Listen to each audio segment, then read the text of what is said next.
Sneha Bosh Hoya Kare Shatantra Achar Sneha Lesha Pekha Matruk Shri Krishna Kripar Sneha Bosha Hoya Kare Shatantra Achar Sneha Lesha Pekha Matra Shri Krishna Kripa Sneha Bosha Hoya Kare Shatantra Acha.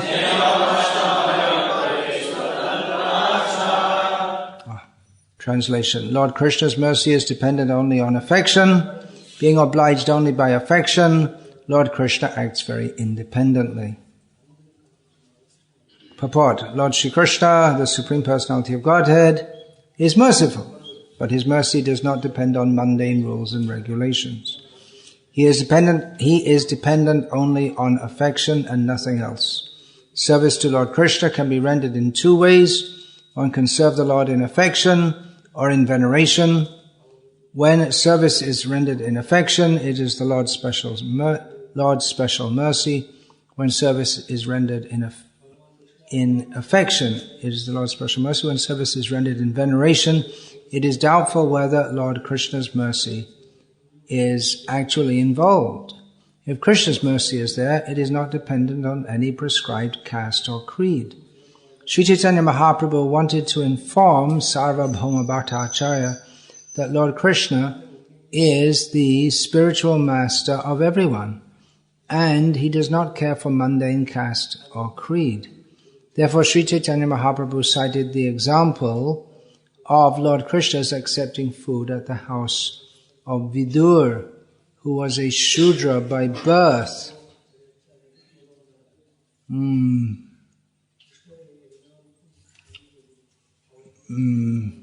By the same token, Ishvara Puri, an empowered spiritual master, could show mercy to anyone. As such, he accepted Govinda, although the boy was born in a Shudra family. When Govinda was initiated, he became a Brahmana and was accepted as Ishvara Puri's personal servant. In the Hari Bhakti Vilas, Sri Sanatana Goswami states that one who is initiated by a bona fide spiritual master immediately becomes a Brahmana. Srila Prabhupada often quoted a verse from Hari Bhakti Vilas in this regard. Anyone like to supply the Sanskrit? Yata kanchanatam yati kanchang rasa vidhanataha tata diksha vidhanena dvijvatvam jayate nunam. Any man can be elevated to the status of twice born by the process of initiation, just as bell metal is converted into gold by an alchemical process, which we don't see nowadays. Bell metal being produced to gold by a chemical process. So, the pseudo-spiritual master cannot transform a person into a Brahmana, but an authorized spiritual master can do so. This is the verdict of Shastra, Sri Chaitanya Mahaprabhu, and all the Goswamis. This verse is spoken by Sri Chaitanya Mahaprabhu to Sarvabhauma Bhattacharya. Sarvabhauma Bhattacharya was surprised that Govinda was a devotee born in a Shudra family, but Ishvara Puri, who was born in a Brahmana family, had accepted him as a personal servant. And Chaitanya Mahaprabhu replied that Ishvara is independent. That means the Supreme Personality of Godhead is independent. And a devotee on the level of Ishvara Puri is also independent. He doesn't have to abide by shastric or societal shastric injunctions or societal conventions. He spoke about Ishvara,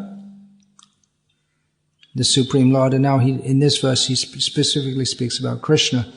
This is a very important instruction that Krishna's mercy is dependent only on affection. Krishna is completely independent. He doesn't need anything from us. He is a person. This is the central point of understanding in Krishna consciousness, that the supreme reality is a person. And as a person, he responds to affection. And he also responds to lack of affection. He's independent and all-powerful. Therefore he can do what he likes. If you're in the presence of someone who's very powerful, you should be very careful not to act in a way to displease him. And most people, even subconsciously, do this. If you're in the presence of someone who's powerful, superior to you, might become a little afraid or restrained, and be careful what you say or do. Especially if someone has the power to completely alter one's life. One could, in the presence of a king, one should be very careful. If he's pleased with you, he can give you enough wealth that you can live comfortably for the rest of your life. And if he's not pleased with you, you can have your head cut off, or hanged, or whatever. No, cut off head is the Vedic process. Hanging is, we don't hear about hanging. Beheading is the Vedic process. So one should be very careful. Krishna is not whimsical. He doesn't whimsically have people's heads cut off. He could do if he wanted to. He's independent. But the point is that he responds to affection. Now, I've chosen this verse to speak on as in connection with a series of talks I've been giving on how Bhakti is independent of karma, jnana and yoga, or anything else. It's even not dependent on our performing the acts of bhakti. We can hear and chant about Krishna, but he's not obliged to award us bhakti. Bhakting dada, mukting dadati karhi chitnasma bhakti yogam. He'll give mukti relatively easily, but bhakti not very easily. Because by bhakti he comes under the control of his devotees. So, Krishna responds to affection, not to karma, jnana or yoga. All processes in which the individual tries to elevate himself, first of all neglecting Krishna. And his goal is not Krishna. And although, as I stated and gave evidence for in previous talk on this subject, karma, jnana and yoga, they won't give perfection unless there's even a trace of bhakti. There should be some recognition of Krishna. But on the whole, they are processes for avoiding Krishna. And actually everyone in this material world is directly or indirectly an impersonalist. Everyone is directly or indirectly, consciously or not consciously, denying the personality of Krishna. If we accept Krishna as he is, the Supreme Personality of Godhead, then we should surrender to him. And therefore there are so many different philosophies. Different philosophies are all meant for avoiding Krishna. So by karma, jnana or yoga one may avoid, or one may be a karmi or offering sacrifices, recognizing in this superficial way Krishna's supremacy. But one's real aim is to enjoy this world. He's a person, but my own personality is more important to me than his personality. He's someone, but I'm more interested in myself than him. So this impersonalism, it's latent in the conditioned soul, because the whole condition of material life is one of avoiding Krishna. Krishna bhuli, se jivanadi bahimuk. Forgetting Krishna, the conditioned soul becomes inimical to Krishna. And when you study Shastra, and Shastra is Vaidescha Sarveraham Eva Vedyaha, all Shastra is meant for knowing Krishna. Vede Ramayane Chaiva Purane Bharate Tatha Adavante Cha Madhye Cha Harisarvatra Giyate. In all these scriptures, direct Shruti, Smriti, Puranas, Ramayana, Mahabharata, everything, there's only glorification of Krishna. So when you come to Shastra and you're envious of Krishna, then you have to dream up some fantastic philosophy to explain everything in such a way that Krishna is not really there. As I was just listening to a lecture, Prabhupada said this so many times. I'm just listening to Prabhupada's Bengali lectures, which were recently released. And he's making this point, what is this nonsense? They interpret that Kurukshetra is, that the five Pandavas, they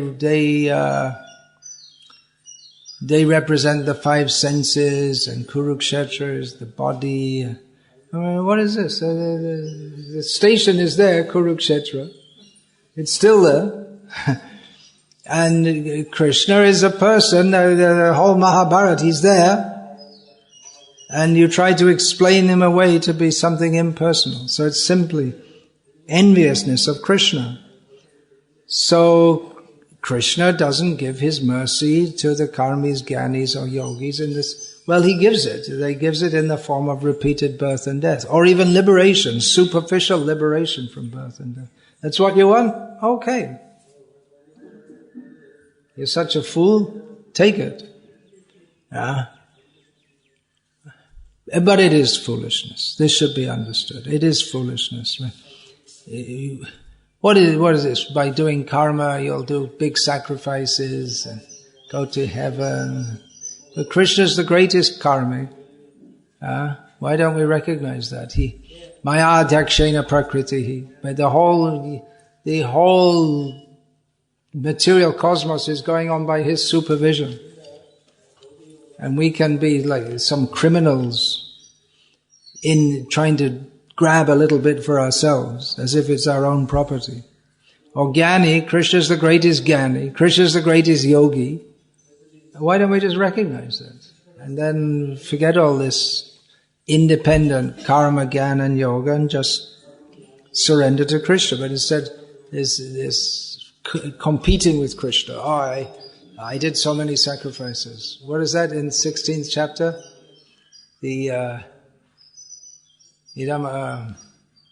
I performed so many sacrifices. Look it up. I performed so many sacrifices. Siddhoham balavan sukhi. I'm perfect, powerful. Ishvaroham aham bhogi. Siddhoham balavan sukhi. I am the controller. I am the enjoyer. I am perfect, powerful and happy. It's ludicrous. It's like children's games. Children playing some games. Ajo bijanavanasmi. Yusti sadrisho maya. See. Who is comparable to me? Yakshe dasyami modisha. I've become very happy by giving so much in charity. Iti agyana vimohit. In such a way a person is bewildered. And what's this? What's the next? I perform so many sacrifices. Anyway, you get the idea. You all know there's madness. So, instead of thinking I'm doing so much, why don't we just think that whatever I can do is only by His mercy, and therefore yat karoshi, yat johoshi, yat dadasi, tapassasi, yat tat karushvamad. Do everything for Krishna's pleasure. And Krishna is very inclined to reciprocate. All Krishna wants. He doesn't say that you simply grovel at my feet. All he says is that you just recognize I'm here. What's the most painful thing to someone? To chop their body into little pieces.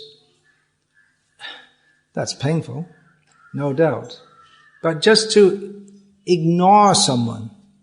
If you're rude to someone, it's not very pleasant, but if you just totally ignore them, if they don't exist, that means you have no interest in them whatsoever. And as far as you're concerned, they might as well not exist. And that's the position of non-devotees. They prefer that Krishna doesn't exist. So all the process of karma, jnana and yoga, Krishna has very kindly counted these among pious activities. But inherent in them is the impiety of forgetting Krishna. Therefore, Bhagavad Bhakti hinasya jati shastra japastapaha apranasyaiva dehasya mandanam loka ranjanam. All these so-called pious activities, it's like decorating a dead body. And you may say, well, come on, and in the Shastra this is all recommended. But much of the Shastra is for cheating people, actually. It's called Veda, but one doesn't really know Veda unless he learns from a self-realized soul, one who's actually a jnani. Otherwise, Trigunya Vishayo Veda. The Vedas are concerned with the three modes of material nature. And the three modes of nature bind one to this world. Tribhir Gunamaya Bhava. What is it? Ebi Sarvamidam Jagat Mohitam Nabhijanati Mamebhya Paramavyayam. Everyone in this world is bewildered by the three modes because they don't recognize me, Krishna says.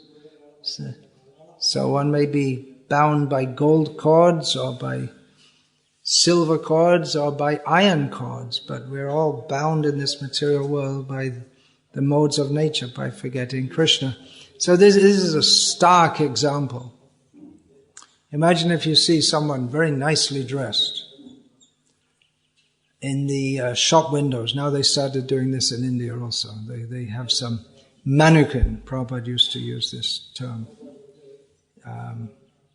Otherwise, in general English in England, we call them dummies. What do you call it in America? In the shop? Mannequin. Oh, he maybe picked that up in America, because at that time, they didn't have that, only started recently in India. In England, at least in the English I knew when I used to live in England, and it's changed since I was there, they'd call them dummies in the shop.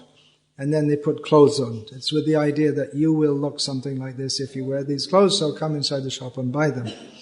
So that's the idea. So if you see someone, a woman with a nice sari and hairstyle, that also started recently. You might think, oh, very nice. It looks very nice. Then you look a little closer. Oh, it's just a dummy. Oh. But imagine if you see someone very gorgeously decorated, with gold chains and rings and makeup. You go a little closer and find, actually it's a dead body. What could be more shocking?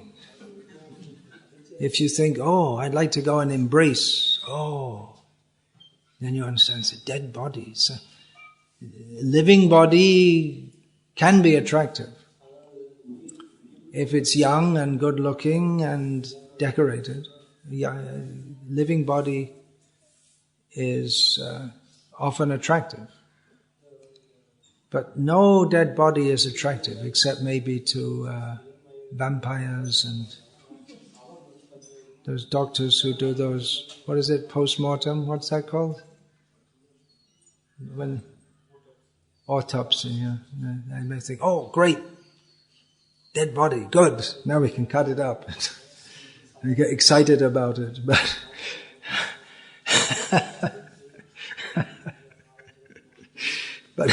intrinsically it's something horrible. And the idea that, oh, it looks horrible, okay, let's decorate it, and let it look nice.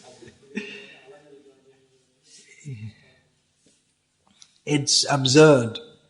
So similarly, the idea that for one who's understood the principle of pure devotion, the idea that we'll chant different mantras and we'll do different japas and we'll do mantra, japa, yantra, tantra, all these different things, and that will be something good. It's as absurd, not just absurd, but practically insane as thinking that decorating a dead body will somehow make it better or attractive. So in other words, whatever anyone in this world thinks is valuable is completely useless without Krishna consciousness. No, it's useless, it's foolish, it's misleading. So Bhagavad Bhakti, pure devotional service to the Supreme Personality of Godhead, that is the only thing of any real value. And this is what sannyasis have to preach. It may be that grihastas, they may preach that to other grihastas. Well, that's also relevant, that you have to see also to your family interest and this and that. Even Chaitanya Mahaprabhu, when he was a sannyasi, he appointed Shivananda Sen to oversee the family affairs of Vasudev Datta, because Vasudev Datta was very liberal by nature, which wasn't very practical for his family members. But Shivananda Sen was an expert manager. Chaitanya Mahaprabhu put Shivananda Sen in charge of Vasudev Datta's family affairs, because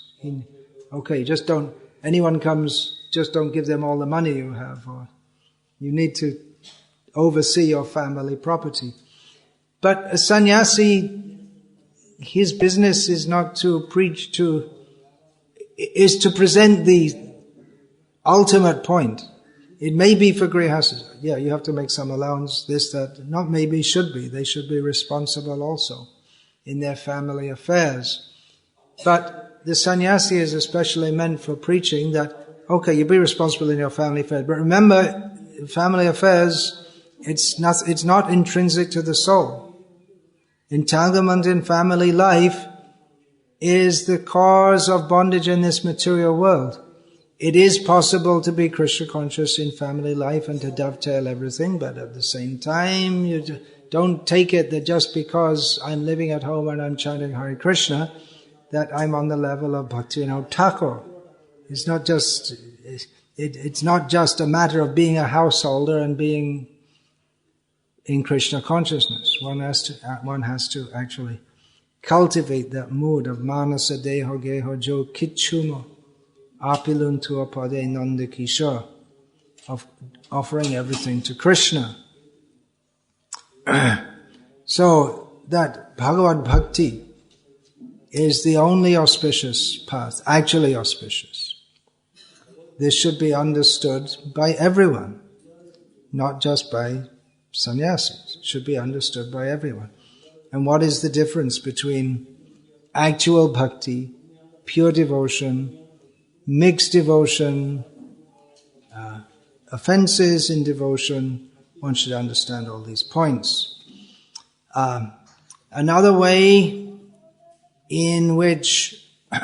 important way in which bhakti is superior to karma, jnana and yoga, and particularly karma, Vedic pious activities, they depend upon many circumstances, anusthanams. And in jnana, one also has to, everyone has to follow dharma, whether one, in Vedic culture, that's why people often from outside India, they can't understand how you can have so many different beliefs and different practices and yoga and demigod worship and so many different things, and how everyone all lives together, because there's a basic platform of dharma that everyone has to follow, whether you're a Vaishnava or a Shaiva or a Ganapatya or even an atheist. You have to follow all of them. I mean, even the Buddhists, they rejected the Vedic culture superficially, but they also maintained the concept of Dhamma, as it said in Pali.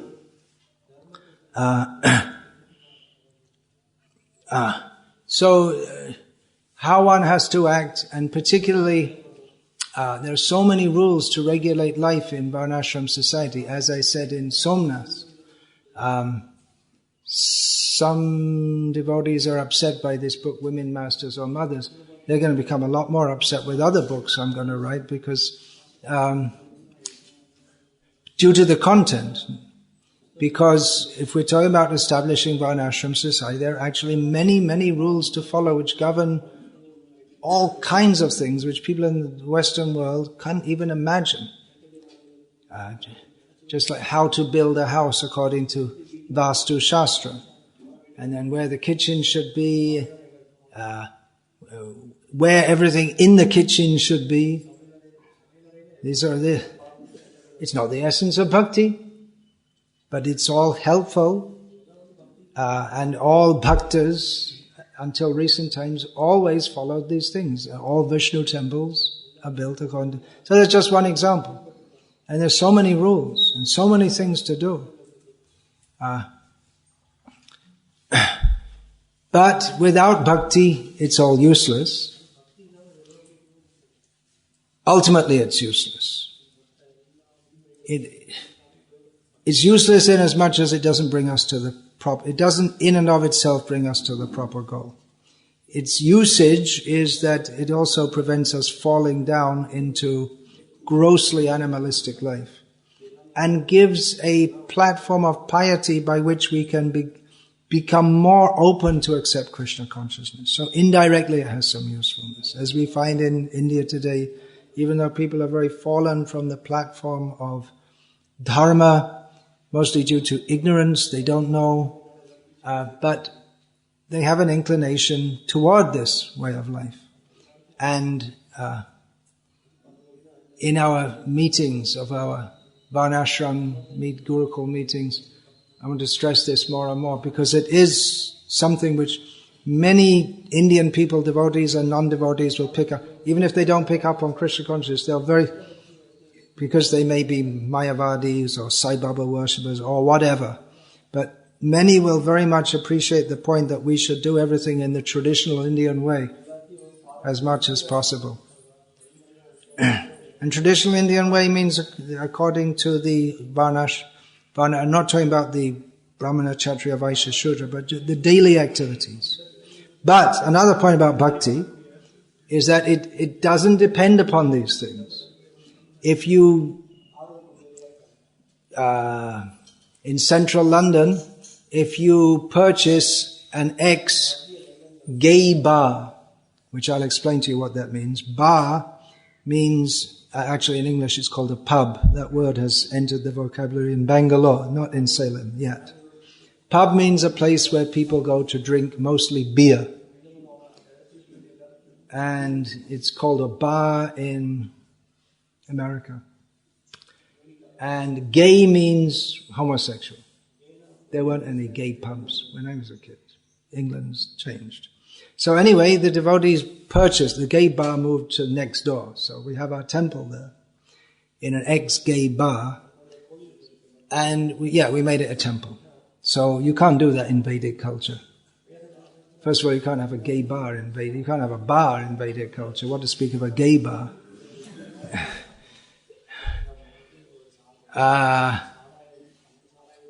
But what are you going to do in the Western countries?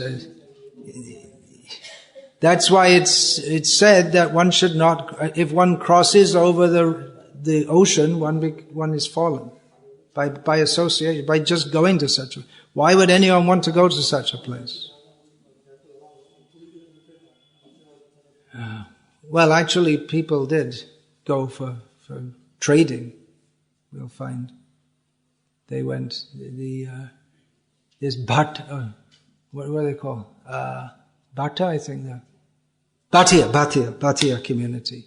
They went there, what is now Bahrain, Dubai, all these places, they went there for business, and they got up as far as Astrakhan in Russia, which is about more than 1,000 kilometers inland, and they brought Brahmins also to worship. They're all Pushtimargi, Vaishnavas. But the general idea is if you cross the ocean, then you become fallen. And still that idea is a little bit there today in the Madhva Sampradaya. But I think they're relaxing on that now. Maybe. Because they allow... Who is that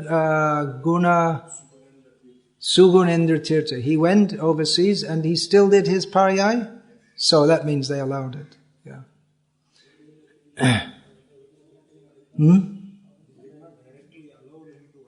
They didn't allow him to worship, but he did all the administration. Lakshmivara Tirtha did all the puja, or someone else? His disciple did it. So, anyway.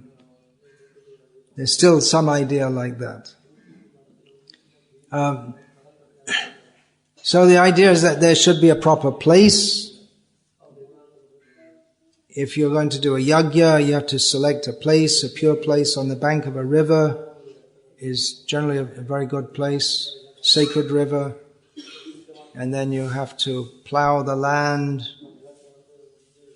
as that's how Sita was discovered, when Janak Maharaj was plowing the land for doing the yajna, and Sita means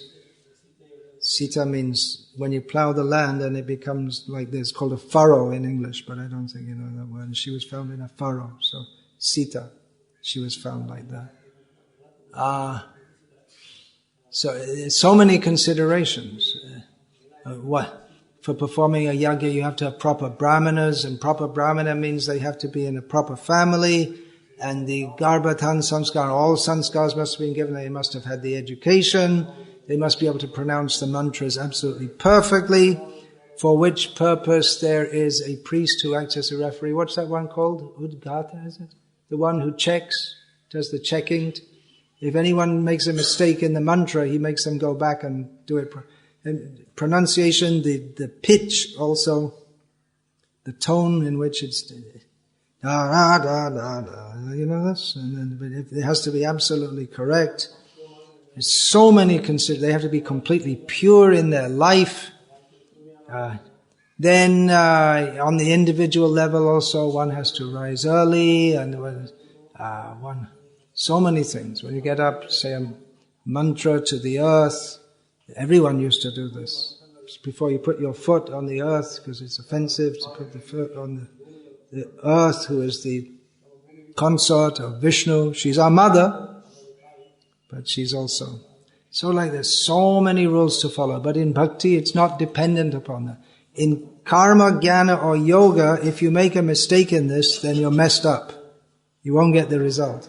But in bhakti, even though devotees generally follow these things, although there is a distinction between that which smartas follow and that which devotees follow. But there are many things they do the same. Devotees also follow, in one sense devotees are also smartas, because they also follow smriti. Smarta means one who follows the smriti. But one who's, the title smarta is given to those who think that the smriti rules. Smriti means all, in the sense of the dharma shastra, all the rules. They think that the rules are, that's it. That in itself constitutes dharma, what is in the dharma shastras. As, what was that you told me from Agni Purana, one should not remove one's own garland from one's own body. So many rules like that. But I commented that we don't find that in at least in our Gauriya Shastras. Although it doesn't mean that we need not follow it, because there's so many things. So many things. So there's consideration of, in karma, there is consideration of time. Is the time proper? Everything should be calculated. for all kinds of activities. In every village there's an astrologer, and he tells this is the right time for planting the crops and for harvesting the crops and for marriage, of course, and everything is calculated. And if the crops don't come out properly, then the astrologer's in trouble. But it used to be fairly easy to understand also, because apart from the astrologer, he'd give the right time, but certain crops are to be on a certain day, on the third day in the bright fortnight, and so that's the day when you should sow this crop and this and that. And it all worked. It used to work when the weather was regular. So there's consideration of time, what is auspicious time, what is an inauspicious time. We'll find in the Vaishnava Shastras is very stringent consideration of this, about not observing a mixed Ekadashi. When the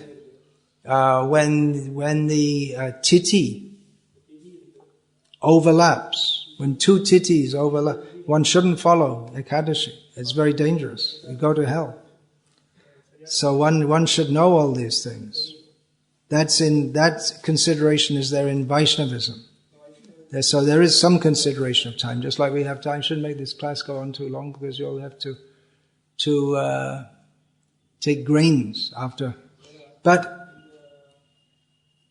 so devotees, they also observe such things, but they're not restricted by such things. We'll also try to find a pure place.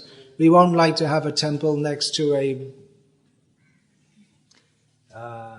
butcher's shop. Sometimes certain communities, they try to acquire land next to a temple and deliberately open butcher shops. They'll do that. Just to, I guess they think that's their dharma, to open butcher shops right in front of a temple.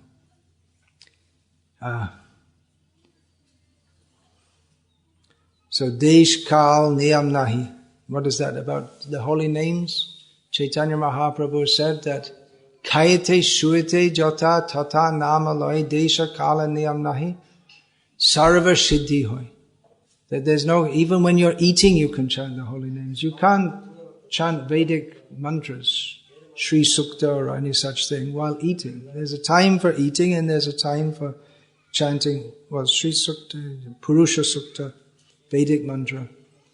While lying down, you can't do it. You can't think, getting tired here, chanting these mantras. Okay, let's lie down and chant. You can't do that.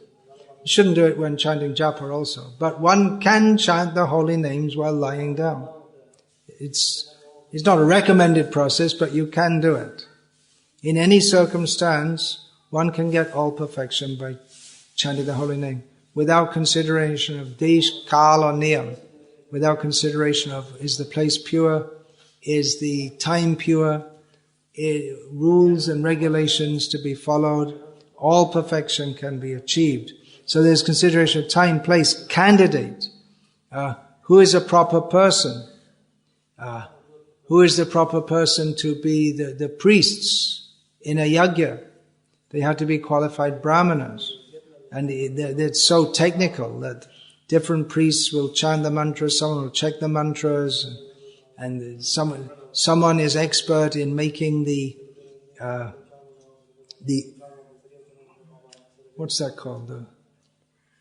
The altar, I guess you'd call it, or the place in which because they're not all square like this, they may be in all different shapes, and they have to be a certain size and a certain shape, and it requires quite a lot of geometrical knowledge to be able to make that.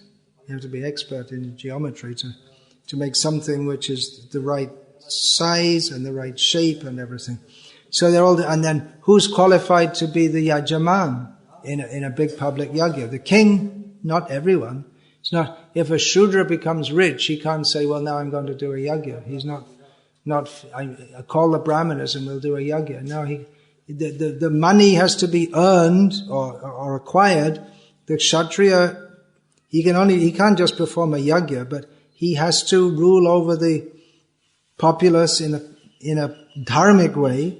The people in the whole land have to be pious. Then he can collect grains and gold and everything from them and perform the yajna. Otherwise the yajna doesn't work. Everything has to be pure. The intention has to be pure as it can be in the material world. Everything has to be done in a pure way. The money which is earned impurely cannot be used for yajna. It becomes a great offense to do so. In bhakti, one should be careful about this also. We find that Gaur Kishore Das Babaji Maharaj, he always refused. He won't go to these feasts which are offered by people who earn money by questionable means or whose lives are not pure. So in bhakti we have to be careful also. But we shouldn't just eat from anyone's food. Bishaya anna kaile dushta hai man dushta haile nahe Krishna smara. By eating food given or cooked by non-devotees, one's mind becomes contaminated, then one can't think of Krishna. So there is some consideration of time, place, circumstance, but bhakti can override these things. It's not that we're totally unobservant or inattentive about time, place or circumstance. But bhakti can override all these things. One who's fully in bhakti, he doesn't have to follow these things, although those who are fully in bhakti usually do so for the benefit of others, to show them what to do. And one who's perfect in bhakti, even if there's some mistake, even if there's some error, because Krishna is all pure, everything becomes purified. So if the intent is to do everything for Krishna, then everything becomes purified. That Shukracharya said, what is that? Mantratas, tantrajas. What is that? Mantratas, tantrajas, chaiva. What is the verse? Can you look it up? I just quoted that the other day. Deshakalava vastutaha. Sarvesham, what is it? Mantratas, you can look up. Anusankirtanam tava. Sarvesham, mantratas, tantratas, chidram. Mantratas, tantratas, chidram. If there's any fault in the chanting or in the procedures, deshakalarha vastutaha, or in the time or the place or the paraphernalia, sarvesham sarvam karoti nischidram anusankirtanam tava. Shukracharya said to Vamanadev, if there's any defect in all of these things, everything becomes non-defective by the chanting of your holy names. Very important point that Bhaktivinoda Thakur stressed, and he told Bhaktisiddhanta Saraswati to amplify this point, is that when we talk about the chanting of the holy names, it means inoffensive chanting.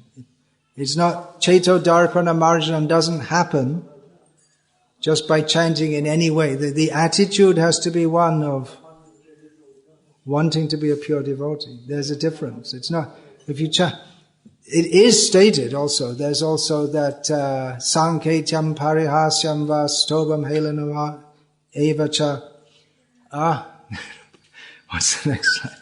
Oh, sorry, I half learned so many slokas. Look it up. Sanketyam Parihasyam Va Stobanam Helanava Vaikuntha Nama Grahanat. Sarva Vaikuntha Nama Grahanat. You should all learn the verses, and then you can help me, because I have an excuse, failing memory, old age. Sanketyam. Anyone? Parihasyam what? Grahanat. Asheshaga harang viduhu. Learned persons say that the holy name, even if uttered as some kind of entertainment or neglectfully or unknowingly to praise someone else, it has the effect of destroying all kinds of sins. But if one is, so that's referring to namabhas, one kind of namabhas. One doesn't know.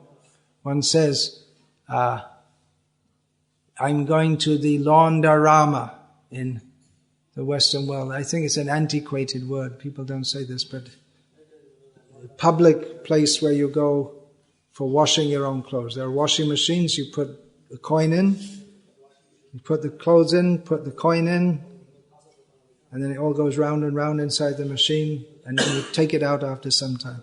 I think the word is not used much now. Laundarama. So the word there is Rama. People have no idea who is Rama, what is Rama, where is Rama. Never heard of Rama, but they said Laundarama. You may say R and then M.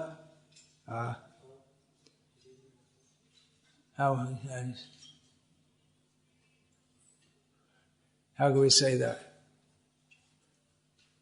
If you say rats, oh no, that's ra. Ra. Ra doesn't come in English much. I'm just trying to think. If you say, I'm just trying to think of something in English, but ra doesn't come in English. Anyway, the idea is that if you say the syllable r or ra, and then you say something else in between, and then say ma, you also get the benefit of saying Rama indirectly. There must be something in Sanskrit. There's also the story, there are so many examples. There's the story, which is somewhat spurious, of Valmiki, the hunter, or the murderer, being told to chant. He couldn't chant the name of Rama because he's too impure, but he was told to chant Mara, Mara, Mara, Mara, and it came out Rama, Rama, Rama, Rama, and he became purified.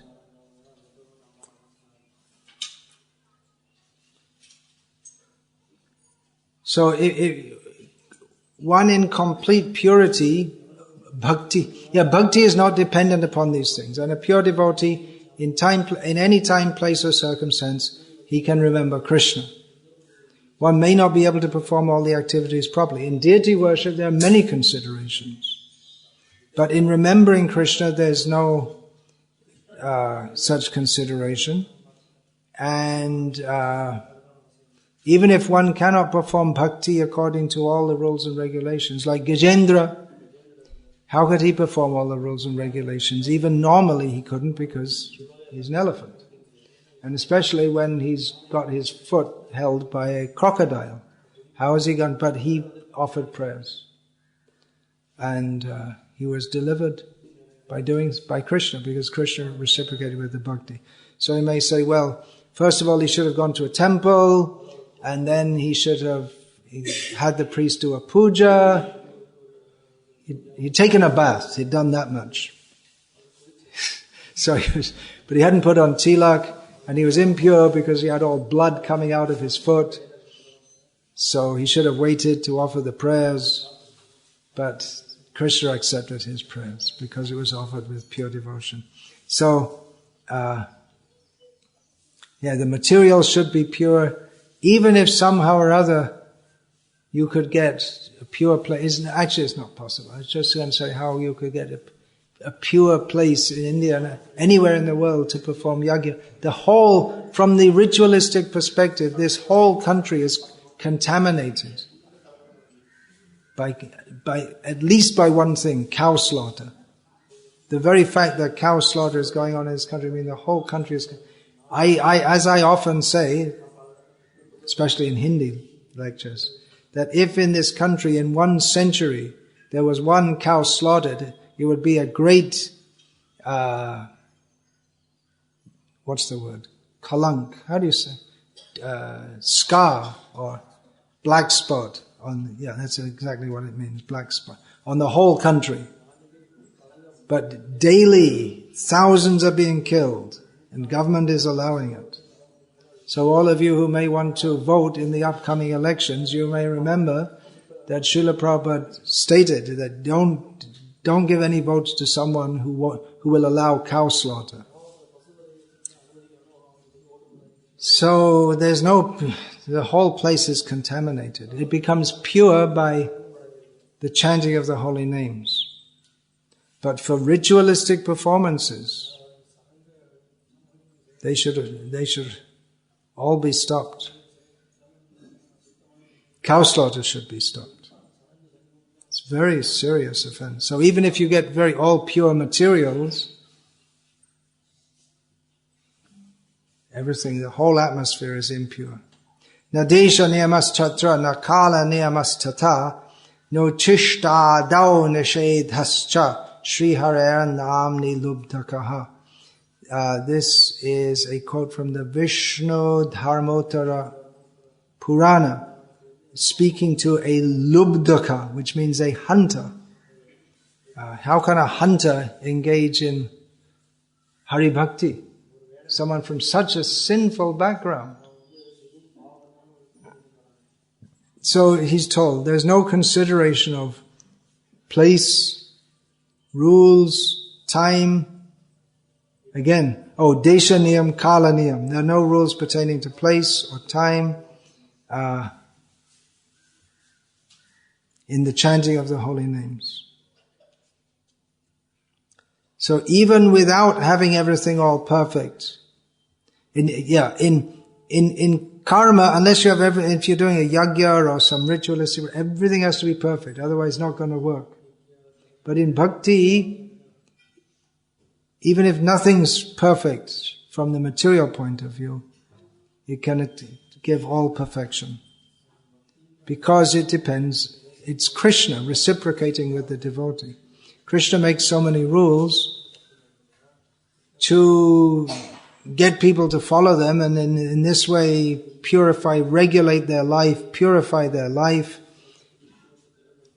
But then they should understand, okay, now they're very much concerned with purity and doing everything properly. Okay, now you understand, real purity is Krishna consciousness. And ultimately nothing can be pure in this material world. Anyway, unless it's engaged in Krishna's service. So, bhakti doesn't depend upon any time, place, circumstance. Everyone is eligible, whatever their past may have been. They may have been very fallen and sinful, but if they agree to stop being fallen and sinful, then they can be purified. Padma Purana, Sakrit eva parigitam shraddhaya helaya va briguvara nara matram tarayat Krishna nama. By utterance of the name of Krishna, even once, whether with faith or neglectfully, can deliver anyone, any human. It doesn't say they have to be twice born or pious. Anyone can be delivered. This verse, which I just quoted, has been given in Padma Purana, where Sanatana Goswami comments that the main fruit of chanting Harinam is divine prema. Chanting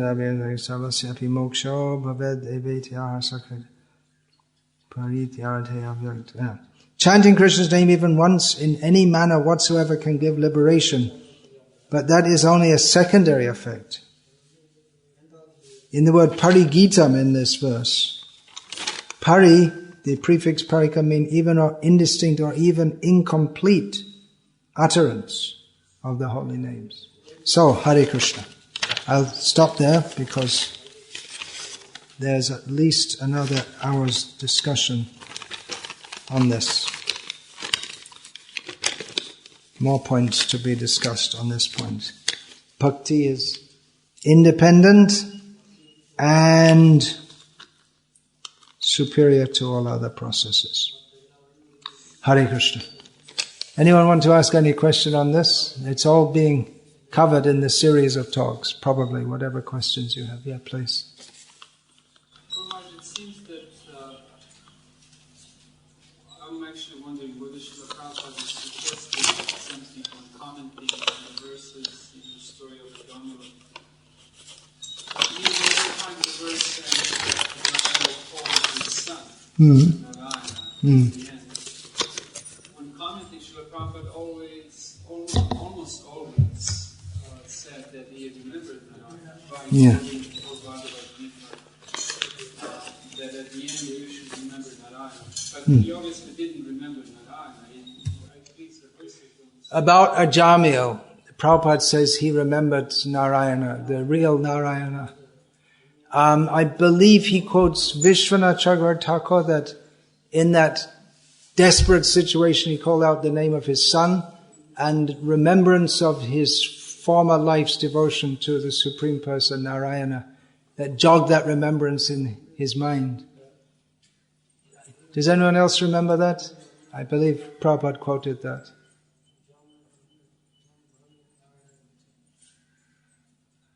But according to all these statements, even if you don't remember the Supreme Personality of Godhead, it can deliver one from all sins. That's also stated in the chapter. Yeah. God has light because he called his son so many. Right. That verse I quoted and forgot. That completely forgot it. I just mentioned that verse. Sanketam parihasyam vastobam helam vaikunta namagrahana dashe shogam harang viduhu. That even if the holy name is chanted neglectfully, inattentively, as a kind of entertainment, not offensively, but in all these ways, to indicate something else, it can deliver one from all sins, say the learned. So, it can deliver one from all sins, but in this case the Vishnu Dutas came, which is more than being delivered from sins. And also, he didn't die at that point. He got another lease of life, and then he went and did his sadhana more, and then he went back to Godhead. So, I was just curious whether Srila Prabhupada is actually suggesting that he actually remembered Narayana. Yeah. I remember reading that Prabhupada quoted Srila Vishwanath Chakravarti, but I don't... Okay, look it up and let me know. I could be wrong. I just read it a month ago. Carefully read it, wondering whether he actually remembered Narayana at all, and I could not find any reference to... Well, look it up in the Sarartha Dashini, Vishwanath Chakravarti Thakur's commentary. But I seem to remember, and I often quote that I believe he was quoting Vishwanath, or it may have been someone else, that remembrance jogged remembrance of his early life's devotion to Narayana. Srila Prabhupada does state that because of his bhakti, which he'd forgotten, he was inspired by Narayana to name his youngest son Narayana. So he was always calling out Narayana, Narayana, Narayana. It is very important to name children with good names. One of the Alvas, I can't remember which one, he said, any mother who names the child Keshav, generally the mother won't do, but they can always give a nickname, whatever the name. Keshav, they'll always be calling. By that alone, they'll be liberated, which in Sri Vaishnava terminology means what we would call going back to Godhead. And I remember the first time I had experience of this. I think I wrote about it in that book, Glimpses of Traditional Indian Life. There was the youngest son in a family, which in those days family meant many kids. The youngest son in the family in one village I was in Bangladesh, and all the time the others calling out, Vishnu, Vishnu! all the time calling out. So that reminded me of the Narayana story. Then? This, who interpreted this Muhammad as this Gandhi or Radha Krishna or this Kurukshetra's body? Kurukshetra's body, the Pandavas, I believe that was Gandhi. He did that interpretation. I'm not sure who did it. You could check it out if you want. Very influential commentary for quite some time, now largely forgotten, was Tilak's commentary, in which it mixed with the national politics, that karma, you have to do... The real message of Gita is to work like an ass. And you just work. Kamanyevadikaraste. Just you do your work, that's all. You don't do anything else. That's your dharma. That's it, complete. That was very influential. Tilak's commentary. I'm not sure how influential Gandhi's commentary. It's amazing. All these things are largely forgotten now. Things change so quickly. It's Vyapi Prabhu he told me that he recently visited Ukraine, the country of his birth, and although for hundreds of years in Ukraine everyone's known that Ukrainian culture and Russian culture is the same. In fact, Russia began in Ukraine, right? Kiev was the beginning of Russia. But now just in a few months, everyone thinks, Russians are completely different from Ukrainians. And all the problems we have are caused by the Russians. So it's amazing how people come in. Srila Prabhupada also writes in his commentaries, I believe it's to the Tadbhag Visarga verse, that the mass of people are puppets in the hands of the leaders. And it's really true with propaganda. That's why we were discussing, I think last year in America, yourself and myself, how preaching is meant for intelligent people, but actually a lot of what we call preaching is just propaganda. If you tell people something enough, then they believe it. They tend to believe, they just unthinkingly believe it. So you create some profile of yourself as being a great saintly person, and then you say something and then people believe it. That's one way of preaching, but it doesn't have the effect of vidyate hridaya grantis chidyante sarva samshaya. It doesn't of piercing the heart and changing the consciousness. It just shifts the consciousness from one manifestation of Maya to another manifestation of Maya. Anyway, that's a completely different discussion.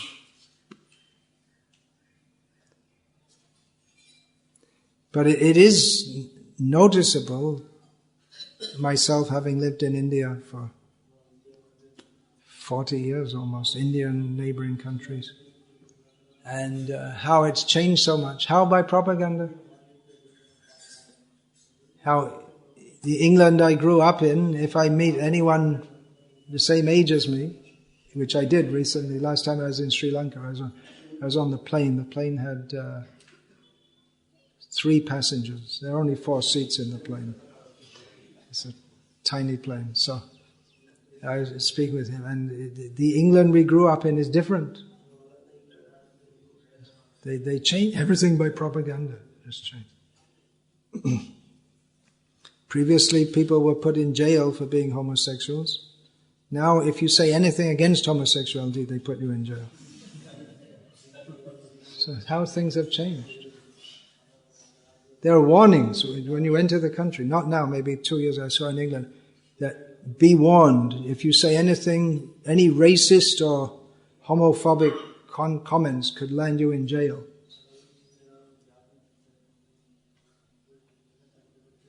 And the police, you can see, they're so afraid of being accused of racialism that they're Muslims saying, death to all the kafirs, we're going to take over your country with Islam and kill all the kafirs.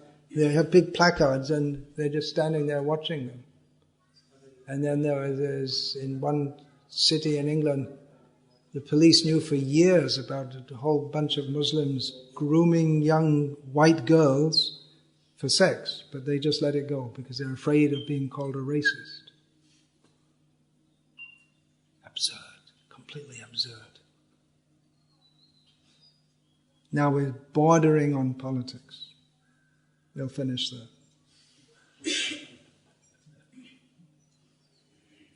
But actually with vision of Shastra we should see everything clearly also. Even without the vision of Shastra, I mean many people understand that it's absurd. Somehow in the secular world, at least, maybe in spiritual circles also, the wrong people are at the top.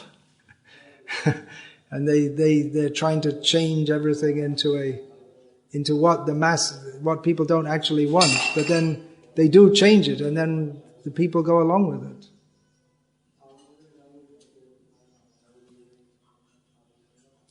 Leadership is crucial. You have the right people at the top, everything should go well. If not, very bad. Raja Nashta, Praja Nashta. In Bengali it said, you must have in Tamil also some saying like that. Everyone can understand. In Slavic languages there's a saying which you probably all know, that the fish rots from the head. You have that in your language also. I think it's in all Slavic languages because I heard it in various discussions in various Slavic countries. Poland also. Yeah. I only heard it when I first went to those countries. Hare Krishna! Srila Prabhupada ki jai! Sri Chaitanya Charitamrita ki jai!